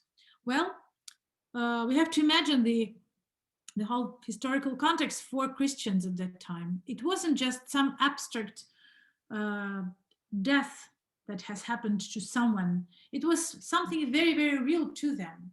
Crucifixion was one of the most horrible, if not the most horrible, type of death punishments that was reserved only for the slaves in Roman Empire. The purpose it was not only to hurt someone and to kill, but rather to humiliate. Imagine being stripped naked, nailed to the cross, and left there till you die. For days you would be hanging naked. Usually crosses would be standing alongside those consular roads to serve as an example for the people of Rome. What happens to the most horrible criminals? They deserve this humiliating, painful agony. So for Romans, it was something so real that it will take them quite a lot of time to shake off this feeling of horror that they would feel when they would be looking at the cross. Emperor Constantine in the year 313 forbids crucifixion as the criminal, as the death penalty, as the punishment, but still it will take them almost full 2 centuries to start representing us, to kind of get a little far away from this horrible experience of the past and start representing Christ. Yet the representation of Christ here on the cross is still very schematic. We don't see the cross itself. We simply see that he and the thieves on his sides are standing in the pose of crucifixion. And that's what kind of makes us suggest that this is the first ever crucifixion. After that, there would be one way to represent Christ on the cross, so-called Christus triumphant, Christ, triumphant Christ. Christ the winner. He would be represented as God winning over death. He would be crucified on the cross, but he would be usually dressed as a king. He would be not suffering. We wouldn't see a drop of blood, or sometimes there would be blood, but also quite symbolic. He would be looking straight towards us. There would be no suffering on his face. He would be alive. He has defeated death. And then little by little, in the Middle Ages, starting with the 12th century, going towards 13th century and 14th, it would be switching towards another canon, so-called Christus Patiens, Christ, suffering Christ, where he would be representing suffering. He would be represented less and less dressed. He would be represented not as a king, but rather as this almost naked, suffering, bearded, and dying or sometimes dead man on the cross. And then this idea of suffering, of his pain, would be stressed more and more and more. So this is the first ever representation when this canon doesn't exist at all. It was just the way in the end of 5th century how Christ would be represented. This isn't, you have to pay very much, really a lot of attention to recognize what's representing here. It's another image of crucifixion, not of Christ though. This is so-called Alexamenos Graffito, as this also known as blasphemous graffito. It was a piece of Roman graffiti scratched on a plaster in the wall of a room not far away from the Palatine Hill, where probably Praetorians, imperial guards were stationing. And it mocks actually the not only Christ, but also probably one of the Praetorians, who was definitely Greek. His name was Alexamenos, who is, according to whoever made this graffito, this drawing, was worshipping God, his God. It has donkey's head, who is crucified, dying on the cross. So it was like a mocking representation, mocking both uh, this Christian soldier, Christian guard, and Christ himself, of course. But it's actually shows us the the the the idea of what crucifixion would mean at all at that time. This is another interesting fact. By the way, this door that we're looking at, made of wood, it had 18 wooden panels with different images from all the New Testament. 16 of them are pretty well preserved. This is the crossing of the Red Sea. Now, here, interesting thing is that it was restored in 1836, and the artist, whoever did it, felt himself at liberty to change the face of Pharaoh and give him the resemblance to Napoleon. So he was seen as horrible, as horrible as Pharaoh of Egypt. And right in front of the door, we have this little interesting hole that makes us peek through it and see the garden of the order, because Dominican monks are still living in the monastery next to the basilica, where in front of us is this orange tree that, according to tradition, was planted by Saint Dominic, but probably it's too young to be planted by Saint Dominic himself. Rather, it's the tree that has, was kind of growing in the spot where Dominic's orange might be one of the babies of Dominic's orange. And here we, again, just like in the Church of Saint Sylvester near the Catacombs of Priscilla, we can see the same thing inside the portico, inside the, in this case, next to the entrance to the church. We can see those pieces of marble slabs, the inscriptions. Notice this Christogram that we already seen inside the catacombs. That's what happened when, in the end of 9th century, the catacombs were open, and those marbles that were still in good shape, they were simply placed as decorations inside the churches. They have amazing frescoes representing Virgin Mary and saints, and someone, the Pope in this case, who is holding a church, giving it to Virgin Mary. He, the sponsor, the donor. His head is crowned not by the or like the aureola like we have it here, but the square one. That would mean that it was painted during his lifetime. It's a portrait made during his lifetime. The Church of Saint Sabina is like this. Another amazing early Christian church would be the Church of Saint Pudenziana, named after the daughter of one of the 70 apostles, Saint Pudens. Now, he was probably one of the Romans living in Rome, one of the senators of Rome, because his estate was huge. It's standing on top of the Esquiline Hill. And this church was built inside his house, or maybe the bathhouse of his house. So we believe that this Saint Pudens, one of 70 apostles, one of the senators of Rome, his daughters, Pudenziana and Praxeda, they were Christians just like him, Christian martyrs. And the church that was built on top of their house is of the beginning of the end, of 4th century. Here we have, though the church once again was remanaged very strongly, we have the most amazing, not to mention the oldest, one of the oldest mosaics of Christian iconography of Rome. It was a mosaic made in right after 410. We know that it couldn't have been done before, but it wasn't right after. It represents Christ sitting on this luxurious, amazing golden throne. He himself dressed either as a philosopher or maybe even as Jupiter himself. This is the image that would be quite often adopted to represent Christ, the king. He is holding a book in his hand, and it's not a gospel like we would usually imagine, but it reads the words, Dominus conservator ecclesia pudentiae. Lord is the preserver of the church of Pudenziana. In the year 410, Rome was sacked and burned by the Visigoths of Alaric, and this church was preserved. It wasn't anyhow damaged. So that's exactly what those words mean. God preserved his church. Christ is surrounded by apostles. Two closest to him would be Apostle Peter and Paul. Now we have Christ. Look at his face. It's amazing. The quality of art is just breathtaking. We will lose it completely. In Middle Ages, the art will become very much different. Here, everything is perfect. We can recognize the expression of the face, facial features, the age of the man. We can see that he's the one, he's the king, he's God. And it's done probably through this, the gold of his dress, through this very powerful expression of his face. But all of it is done in a very explicit way. It's something that belongs to the ancient art, and then once again will be picked up by Renaissance. So the saints next to Christ, two of them, are Peter and Paul, and two women standing behind them. This is one.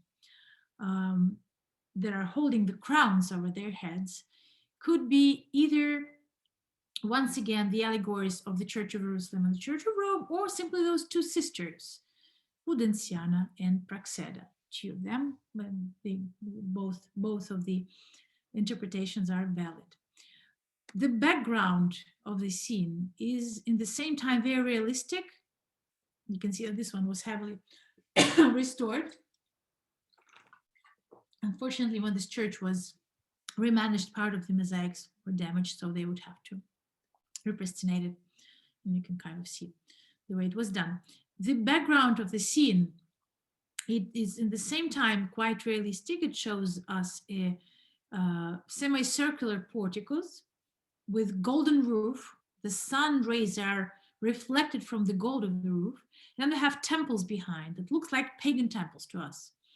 And then there is this hill, the Mount Golgotha, with the jeweled cross, this heavenly cross.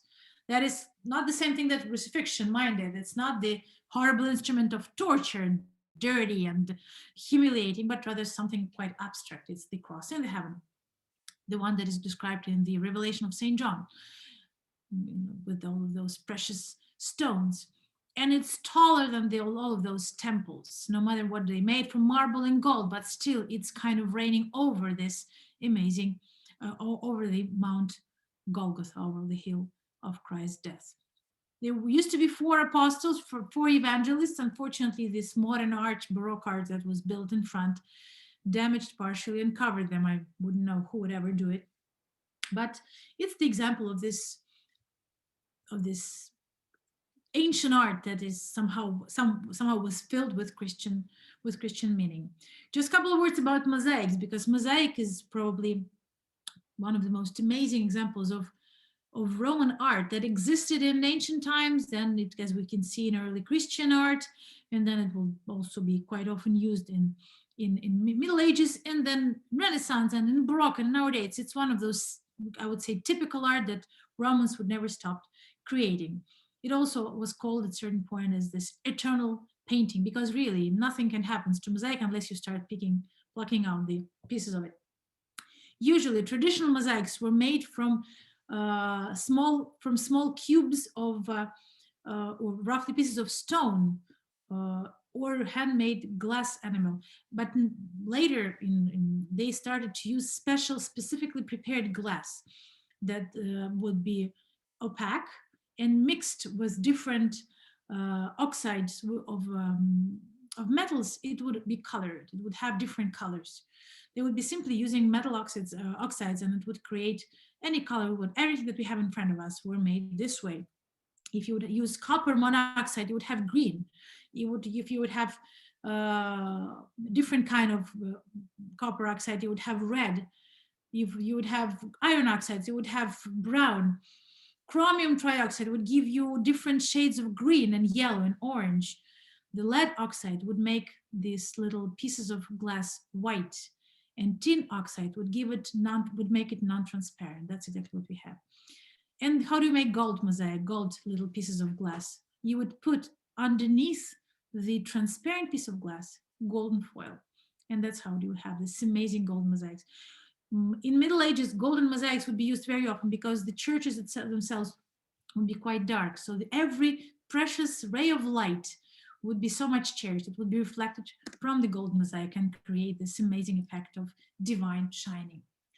Another church, the last one that we'll be visiting today, I see that we already used almost 2 hours of your time, would be the church of two early Christian saints. This was the first church built in the very center of Rome, not outside, not in the suburbs, nor where the catacombs used to be, but in the very heart of Rome, on Roman Forum. This was the church dedicated to two Christian saints, two doctors, Saint Cosmas and Damian.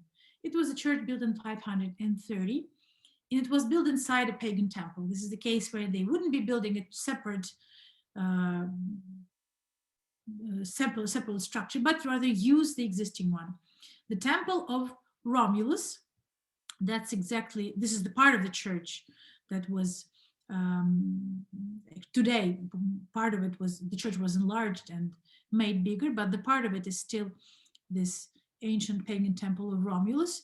And we'll see it now in a second. Right here is the crypt of the church, the lower part of it. Here it is. We'll be looking through from the upper floor, we'll be looking down. It was the temple that Roman Emperor Maxentius, the unsuccessful rival of our Emperor Constantine, has built in honor of his deceased son. His son, a young boy named Romulus, just like the founder of Rome, Romulus, but it wasn't him. He died at a young age, so his father deified him, built a temple in his honor. It was standing on the way of Roman triumph, of the festive parade of Roman Empire.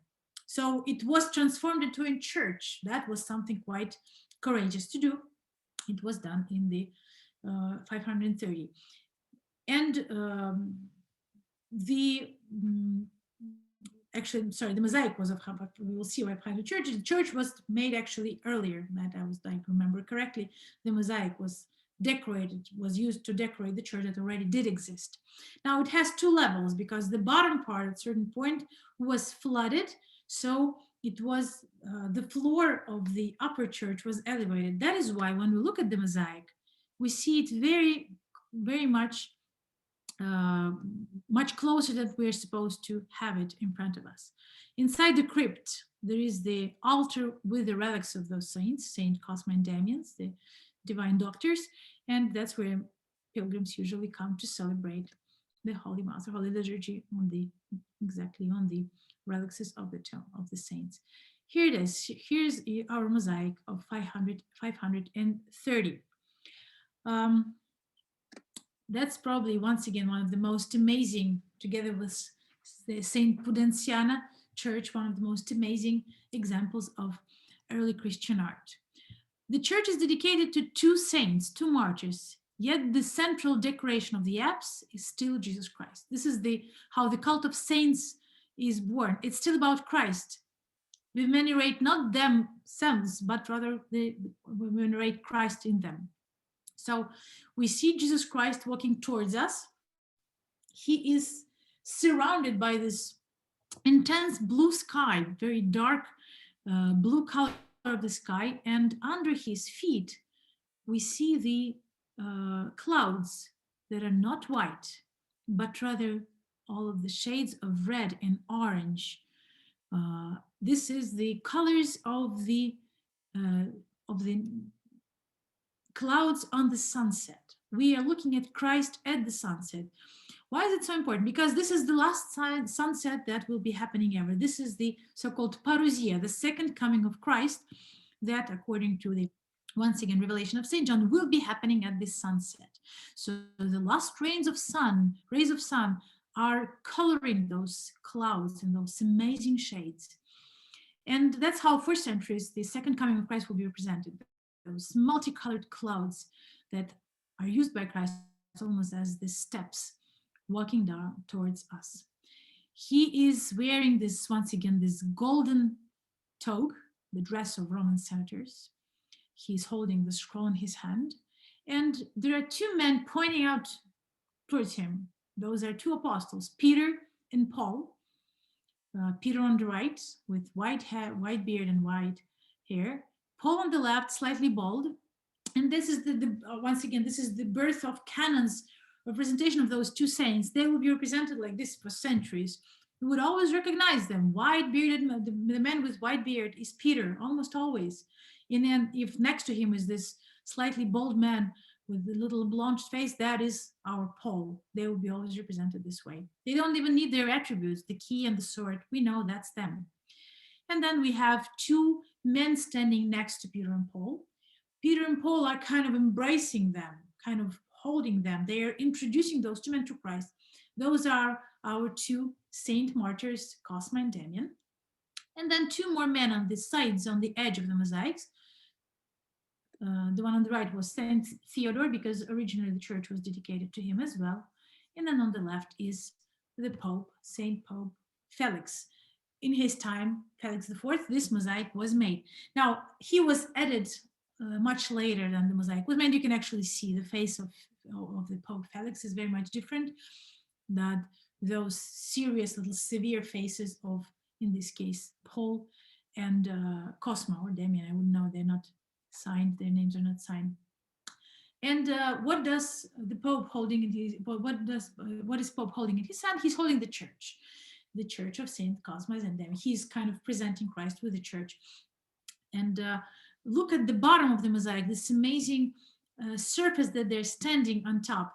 Once again, this is one of the clear signs of ancient art. They're not levitating in the earth like then. They're like then in Middle Ages, the frescoes and mosaics and icons would show us like this inexistent space, but rather it's something really steady and real. They also have, you can also their shadows. You can see their shadows. They're standing on the surface. You can see those amazing flowers and vegetation under their feet. This is one of the most amazing early Christian mosaics. There's also an icon there in the central altar, right there. It's a medieval icon, one of the very typical Byzantine style icons. It's called Madonna De La Salute. I always believed that this was, salute in Italian means health, so Virgin Mary of Health. Quite makes a lot of sense. This is the church dedicated to two doctors that would be healing people for free. Why not? Of course, the Virgin Mary had to be of health.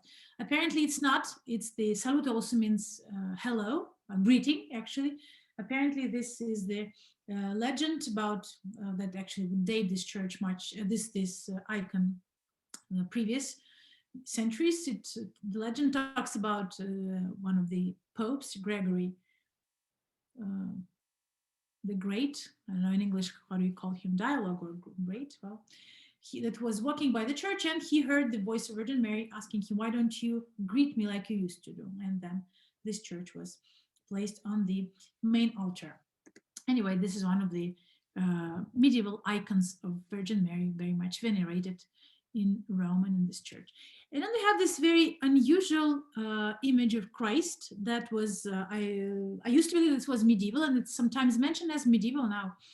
I came across similar images, now I know exactly what it is. It's not medieval, it's actually 19th century, but it has very precise model it was kind of following this canon. It's called the Lucca. Holy Face of Lucca is this medieval, in this case, 2.5 meter tall wooden carved statue of Christ. You can see that he's dressed exactly the same way. He's also wearing a crown, has this robe with a belt, king's dress. It's not our what we were mentioning before. Actually, it is similar, but it has its specific name. Lucca. Lucca is the place where this wooden statue is kept. Apparently, it was found there in 782. And by the way, all of the tests done it confirmed that's how old it is. It was done during the 8th century somehow. And the tradition, those attributes it to Nicodemus, the man who buried Christ together with Virgin Mary and Saint John, the theologian. Anyway, this is very unique image. There are only few representation of Christ this way. That would be this one in Lucca. There's another one in Assisi, barely erased, partially erased in one of the churches. And then the one 19th century in the Church of Saint Cosma and Damian, the one that we've just seen. Here it is. Very interesting though. he's dressed as a king. He's wearing a crown. He's not suffering. That is clearly one of those examples of Christus triumphant, triumphing Christ. Well, I would say that we've traveled enough for today. I would stop sharing my screen, and if you have any questions or any comments, I would be more than glad if I can answering them. You can use the chat, or you can actually turn on your microphones and ask me. Anya, just fantastic. I'm listening it for the second time, albeit in English this time, versus a Russian presentation the first time. But I just have to say that's absolutely fantastic, and thank you so much for your time and for presentation. It's absolutely splendid. Dear friends, please use opportunity if you'd like to ask Matushka any questions. I mean, we had just absolutely wealth of information, and she's walking encyclopedia of ancient Rome and classical Rome and medieval sites. And I had privilege to attend her tours with my groups, and with personal friends, even to stay in their house. And the house is like that. You're sitting at the dinner at the table, and you're getting a full lecture on some most interesting subjects about Roman vicinity. But anyway, if you have any questions, please turn your microphones on. I believe that I enabled you, or send me a request, and she'll be happy to answer to any of your questions.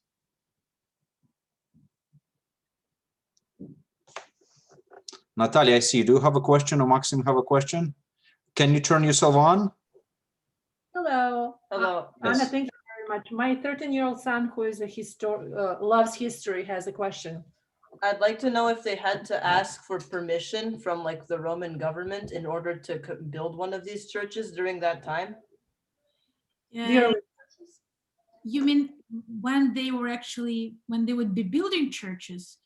Well, at that point, there wouldn't be any problems for that. They would actually, they would be building most of them on the private lands. Like the first ever church was built on a land that Emperor himself donated to the Christian community. He wanted to set an example. So Emperor Constantine donated part of one of the numerous lands that belonged to him. He donated it, and then the first church was built. So they would be just like, I guess, today. It's something that wasn't really hard to obtain. But previously, there wouldn't be no point, because you were not allowed to build anything. It was completely forbidden to build a church, a Christian church. They would be doing it secretly, hiding. We were just, thank you. We were discussing how atrocious were the changes to the churches throughout the history, as the church thought that they were improving on the old churches, especially in the Baroque times. Do you know whether there are any provisions right now legally to prevent churches from doing any alterations to the older stages? Absolutely, absolutely. You cannot move a single nail inside a church. That actually also applies to Baroque churches. So if you want to go back, like detach Baroque decorations to reveal the, say, medieval frescoes, or if there is anything like any traces of medieval mosaics or frescoes, you would have to obtain a permission, but you cannot alter anything. I mean, it would be, I agree with you completely. My heart bleeds every time I see something and walk into, I don't know, Romanesque church and find those, in my opinion, tasteless Baroque stuccos or, I don't know, paintings, and you can still see that there's something, could have been something behind it. And every time, well, unfortunately, I wouldn't understand what's the reason behind it. I guess sometimes they simply decided that this is the new canon of beauty and they have to stick to it. So. Well, Natalia, you probably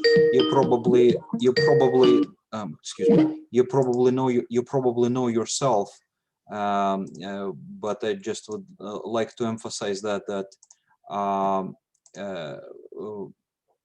many of the Romanesque churches and many of the Romanesque frescoes in Europe, but in Italy in particular, were found post-World War II or in the course of the 20th century by accident. because part of the building would collapse as a result of bombing because of the shock wave and won't be destroyed completely. And plaster would fall because break in the wall is not going to be even, and all of a sudden they see this ancient frescoes sticking from underneath the Baroque. Or there was an earthquake and they find something. And I guess the aesthetics change, and now we appreciate the medieval art much more than they used to, but they had no technique of cleaning it or anything, so all the frescoes look dark. And same way as in the Balkans, say for instance in Russia, and I assume that's true everywhere, that actually those churches and monasteries that were poor and could not put all the opulence in, they preserve this ancient beauty in a much better way than those who were well endowed and put every century a new decoration, you know, maybe first Gothic and then inside the Gothic interior, Baroque, and then what have you. So, but it's actually very interesting. In some cases, I was going to add something. Before repainting the walls or before covering them, they would detach the medieval frescoes and move them to the museums. And we have cases like this. So, and they would be much better preserved in this case. So they would have their Baroque walls, and then we would also have our frescoes preserved. Yes. Natalia, did Matushka answer your question? Because there is one that was sent via chat. Okay. Is in the Church of St. Cosmas and Damian, there were many icons visible from the forum entrance. Are they original to the 5th century? I believe you said the churches were in the Domus before St. Constantine. Was this the case only in Rome or around the empire? I'm not sure the Domus was, Domus, you know, like Domus Ecclesia. There would be no more. There wouldn't be more icons. There wouldn't be many icons visible from the forum. Now, the way we know today, the way it appears today, from the forum entrance, you can see medieval frescoes. Part of them, they also are gone. Most of them were erased. You can see inside there that there were some frescoes, but soon enough, the floor was, once they were rebuilt, when they built the new floor, the entrance was also from the other side. So the crypt part, the bottom part, was barely used. So there were some frescoes, but the entrance would be still from not from Roman Forum, but from the other side of it. It was still part of Forum, but not from the triumphal, not from the road of the triumphs of the empire. As for the Domus Ecclesia, well, we know that there were places like this in throughout empire as well. One of the examples would be the same place in Duros Europa, where synagogue is, right? Actually, by the way, I think Father Iliana was better, because these places, they were, I guess they've suffered a little more than other parts. There is a, you know, forgive me, I didn't mean to interrupt. There is a big discussion going on right now in the academic world, is always about Domus Ecclesia and what that means. Domus Ecclesia and multiplicity of them actually challenging the Ignatian way of one bishop in one city. So there is particular studies done about big Christian communities like Alexandria and Rome and how they would manage their affairs, because it was impossible for everybody to gather in the one place of worship. That would contradict Ignatian things. But very often, which was in front of the plain sight, was ignored. We do know that Christians did build churches during the time of persecution. In fact, there was a Christian church, we don't know where, but there was a parcel of land purchased under Alexander Severus in Rome. Christians were entangled in little battle with the man who wanted to open sort of like a pub or a tavern. Mm-hmm. An emperor judged to give it to some religious community because, as it is quoted in history, he said it's better for people to pray at least to some god than to have one more place where people will be drinking. When Emperor Diocletian started persecution in Nicomedia, one of the eyesores was a large Christian church that he saw in his palace. And if we're looking at the Menologion of Basil II, Byzantine Menologion from much later period, it is that building that is supposedly set on fire with all the Christians inside. And there was big persecution in Academia. That's Diocletian persecution started there, actually. There is no much of a solid evidence for particular church edifices. They did find one that may constitute the oldest church, but the dating is questionable in Megiddo in Israel, because they found a prayer hall that was not used as altered space, like say in Duro Europos or Lullington Villa or somewhere else that could qualify as Domus Ecclesia or private gathering place, which doubtless the Christians were utilizing. So there were some church structures built during Saint Cyprian of Carthage in northern Africa. So most likely the idea of Domus Ecclesia, it was a primitive in a sense, not dumb, but earliest gathering places for Christians that lasted in some cases all the way till the legalization of Christianity. But now I'm thinking it goes without doubt that even during the time of persecutions, Christians were able to build their prayerful halls, but because it was still outlawed empire, cult was not quite as elaborate, so there was no need. And then when Constantine started to give them basilicas that also serve for the purposes of creation of a very particular cult, or creating a very posh imperial-like liturgy. So the gatherings were much more humble, but I think it goes without doubt to say that yes, not only Christians were had to hide from the authorities, but very often they were able to call for the consuls. You know, consuls in Carthage were during the time of persecution, technically, right? And not only North Africa, but in Asia Minor. So, and they had property, as they had their own buildings. So the whole period of persecution was very, very complex. You mentioned that there were not all of the 3.5 Right. centuries. You mentioned Yes, there was and it depended on provisional authorities as to how zealous they were implementing such persecution. At times Christians were just fined, at times they were expelled for a time period, and in certain places they were executed. And some of these executions targeted toward the ecclesiastical authorities or elders may have been the extension of it.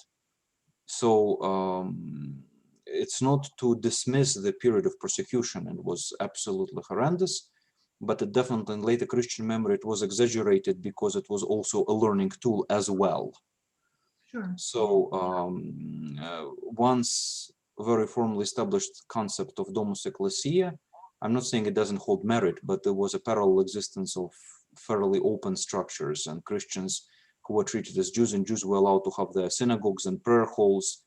And even, like say in Alexandria, they had the halls where they had statues for emperors. You can't have them in any Jewish environment, but as emperor was protecting of Jewish populace as well, as they lived in the territory of the empire, you could create all sorts of things where pagans could enter, and if not necessarily worship, at least Jewish population could express their loyalty to the state by erecting statues of the emperors and chariots and God knows what else. I'm sorry, I didn't mean to take too much time, but since there was a question, I just wanted to add it.